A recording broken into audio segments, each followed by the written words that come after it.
Hey y'all, it's Amanda and this is my Texas Zone 8 garden, and before we dive in, be sure to like this video, subscribe to the channel, and share this on your Facebook page. Okay, so I got up early in the morning. Don't like mornings, but it is so hot and I really need to do some work out in the garden. It is tough to get out in the garden nowadays because it is so brutally warm. So today I've got some main focus. I need to harvest the rest of Lisianthus in this bed, which is quite a bit, because I want to start opening this bed up because I want to come back and plant in some marigolds in here.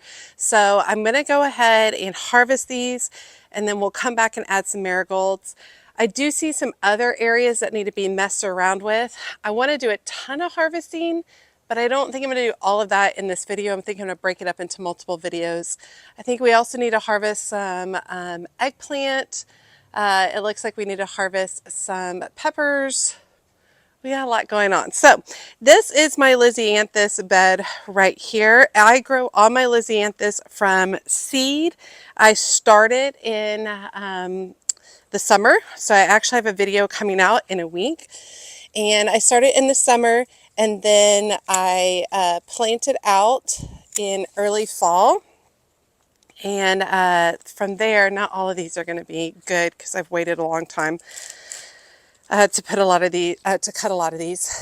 I plant them out in early fall. I overwinter them outside, and it works really well for me. Lisianthus can be a difficult bloom to grow, and I definitely feel like I've mastered it over the years. Mastered the seed starting process for these. So if you are interested and you want to grow a prolific amount like what I've been growing, because this is a lot, y'all, you can check out my upcoming video, and I'll show you all my tips, tricks, and secrets for starting Lisianthus from seed. Probably didn't need to cut those. Well, it is what it is. I am cutting these all down. I'm leaving about a maybe 4 to 6 inches worth of stem on the plant in hopes for a rebloom. The rebloom typically is much smaller in scale than what you're seeing here. I started a wide variety. I'm really loving really loving this one. It's called First Love. It's a really soft, almost bicolored. It's white with pink edges.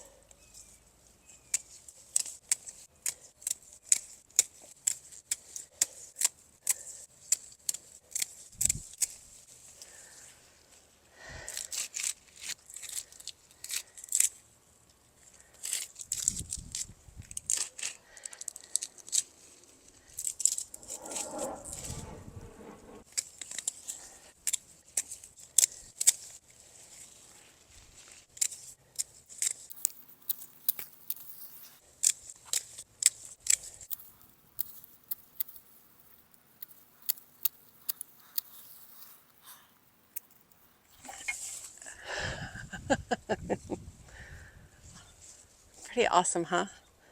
These are gorgeous. I'll have fun making an arrangement out of these. Okay, so I got these immediately into water, and these are now going to go inside.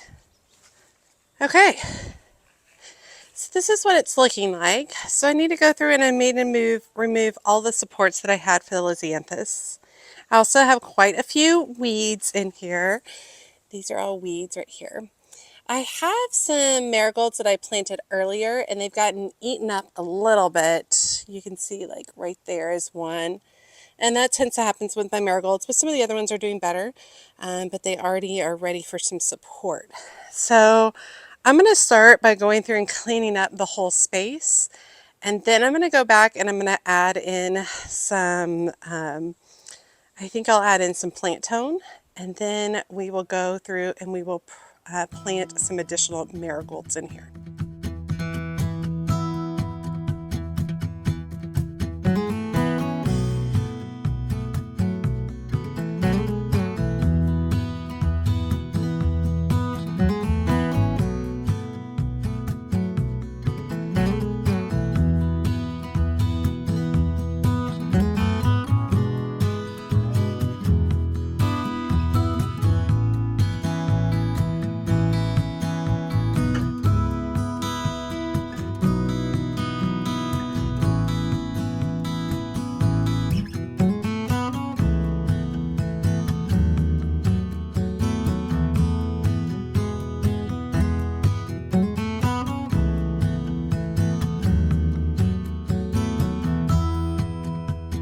Okay, I am going to take the time to come in here to some of the existing marigold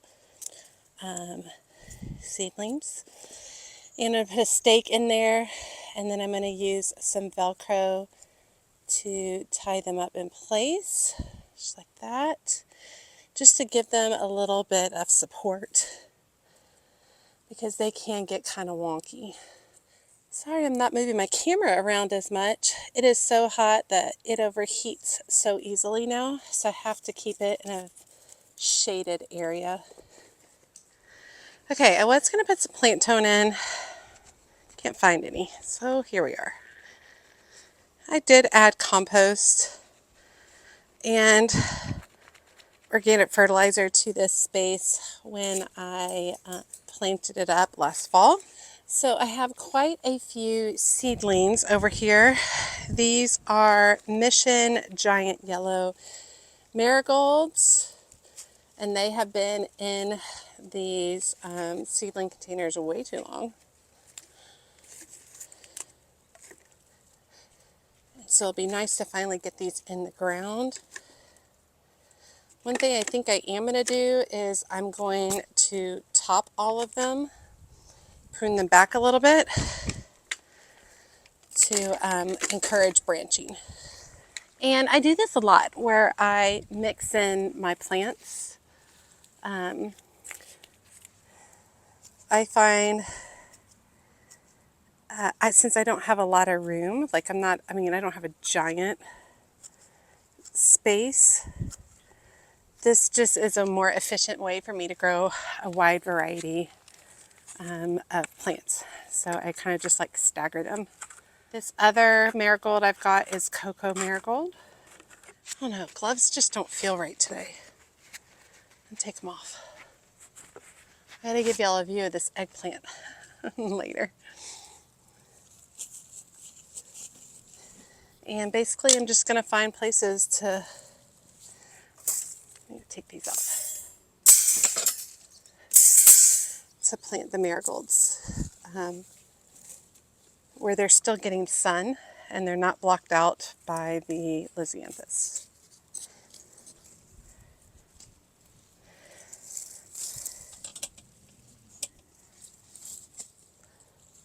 Now you might be asking why I'm not pulling up the Lisianthus plants. Two reasons. First of all, they'll probably give me another flush. It'll be a weaker flush, but they'll give me another flush. And then secondly, they act as a perennial. In my area, they're perennial in zones 8, 9, and 10. And so lucky me, I get to grow them as a perennial, which is awesome because they are very expensive seeds. And if you're growing them as an annual, you tend to have to buy seeds each year. I haven't figured out the technique for harvesting Lisianthus seeds, but I can tell you what, when I do, I'll tell y'all. Y'all will be the first to know. I do have a few celosia seedlings popping up over here, which is always exciting. They love the heat, and they just readily reseed themselves throughout my garden. I've just learned how to recognize the seedlings over the years, so I can pull them up when I don't want them.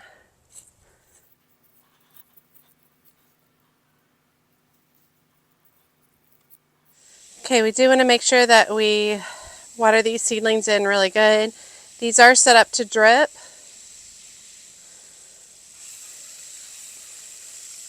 And I think my drip goes off every other day right now for 20 to 25 minutes. Feels good to have this bed together. Waited way too long on my Lisianthus. I should have been getting them earlier, but here we are. It's okay. It's been hard to be motivated to come outside in the heat. It's brutally hot. And the best time to come out is in the morning, and y'all, I am not a morning person. I love to stay up late reading, watching early 2000s TV. I love looking at this and seeing all the promise, all the potential in this bed. All right, nice and full, ready for more more Lisianthus and a lot more marigolds and some celosia. I think I'm going to get out tomorrow morning and start harvesting these little Becca sunflowers and clearing out this space. And with that, I can plant another round of sunflowers that I've started inside. We definitely need to get over here and start harvesting zinnias. I don't know if y'all remember how bad these zinnia seedlings looked like to start off with. But we'll go ahead and work on those. Look how pretty that bed is filling in. Now this doesn't look good. I need to pull this out, the petunias out, and I think I'm going to replace it with purslane. Okay, let's take a look over at my eggplant. This whole bed is eggplant, two different varieties of eggplant. One is an ornamental eggplant called pumpkin on a stick, and it is grown as an ornamental. And it grows these itty bitty tiny little pumpkin-like eggplants in there. You see them? See how stinking cute they are? So we'll just let them go like this, and then I will cut and dry them. And I don't think we're that far off from cutting and drying them, which is really exciting. I want some more of them to turn orange before we do that. Now, eggplants have a lot of thorns and stickers, so this whole area right here is pumpkin on a stick. And then down here, I have Black Beauty eggplants that need to be harvested. So let me grab a basket and let's get going on that. I see at least 4. I really should be using gloves, but it just doesn't, it's too hot for gloves, y'all. So one of my patrons, Annie Joe's Plants, was saying that I needed to harvest these when they're still dark instead of turning a lighter color, which I had been doing. She said they'll keep them from being less bitter and less seeds in them. So I did not know that about eggplants. So we'll go ahead and harvest these while they're still just really pretty. There is one back there that's still really small. I'm going to see and let it grow on a little bit more. See one more.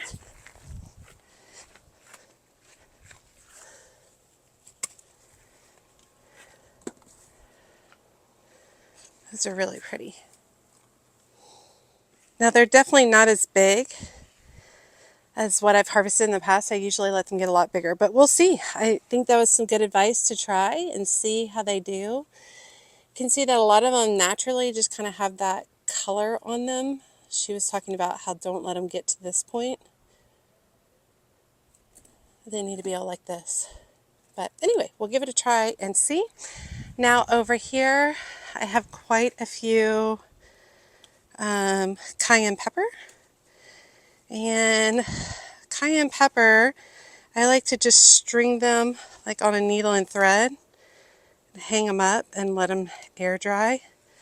And then once everything's air dried, then I like to grind them up into a powder. So got some of those. I don't really see any other, I mean I see other ones growing, but they're not big enough yet. Here's a cubanelle. Go ahead and take that guy. Oh, I see a few other cubanelles. Let me put these down, hold on.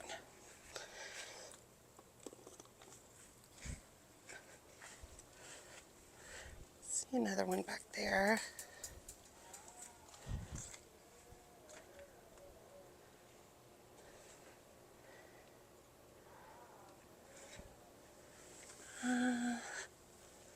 I don't see any other ones that are like ready to harvest. There's a few back there, but they're smaller. And my peppers will continue producing throughout all the hottest times of the year. I do think that they could probably use some fertilizer, so I might do that real quick. Look at that harvest. So pretty. I'm going to make a dip out of the eggplant. Alright, my fertilizing process is pretty simple. I have a Miracle-Gro, an old Miracle-Gro sprayer. You want to have a little bit of water in it. And then I just take some Alaskan fish emulsion. I pour it in there.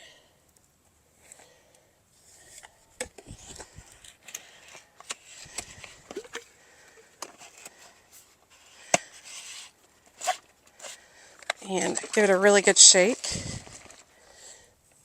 And then hook it back up to my hose, just like that.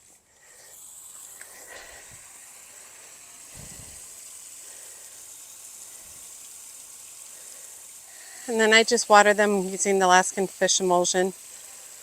That jug has lasted me a really long time.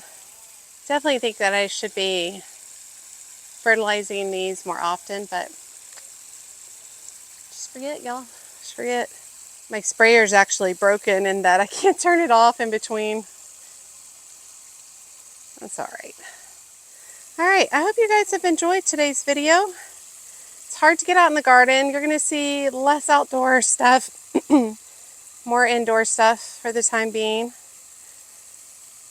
I'll get outside whenever I can, but I'm not gonna force it because it can get super dangerous out here in the hot weather.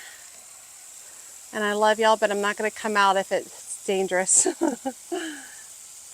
Even if that means I have to skip a video some days, that's okay. I will say I still feel a lot of guilt when I can't get out here, which is not great. I wish I didn't feel that way. But I do feel guilty when I can't get out here, but the garden will wait. And if I miss out on certain things, I miss out on certain things. It just kind of is what it is at this point in time. All right, y'all. Thanks so much for joining me today. I will keep doing tasks. We need to do some harvesting on the chrysanthemums. It's about time for them all to be cut back. So that'll be an upcoming video preparing them for fall blooming. The shade garden, I've got a couple of projects in there. I have a shade garden planter. I think I'm going to save that for my patrons. So I think I'm going to make a video of that. And I'll have that exclusively for my Bloom Buddy patrons as well. I need to do a tour of the shade garden. We need to do lots more harvesting and we need to do lots more planting. I just started 72 sunflower seeds inside for sunflower seeds outside, which will be really fun. That'll be coming up. It's looking good. It's feeling good. It's just hot. That's just really where we're at. But thanks y'all so much for joining me today. I hope you guys will catch some of my upcoming videos. As always, make sure you like and comment on the video. Every time you like and comment, it helps grow the video so much. And if you don't feel comfortable leaving a comment, just drop me an emoji below letting me know that you made it to the end of the video and you say hi. And no, I'm not doing the eggplant emoji. Also, check me out in my Patreon community. The link is in the video description below. It is all things She's a Mad Gardener, all things gardening. It's a great group of people. There is a free level to join in under, and there are additional paid levels if you would like to continue to support me in my gardening journey and educating others about gardening. It's really great. The higher up you are in the tiers, the more access you get, including exclusive videos, group chats, and sharing photos. As always, she's a mad gardener or a decorator or anything else that she wants to be. Thanks, y'all.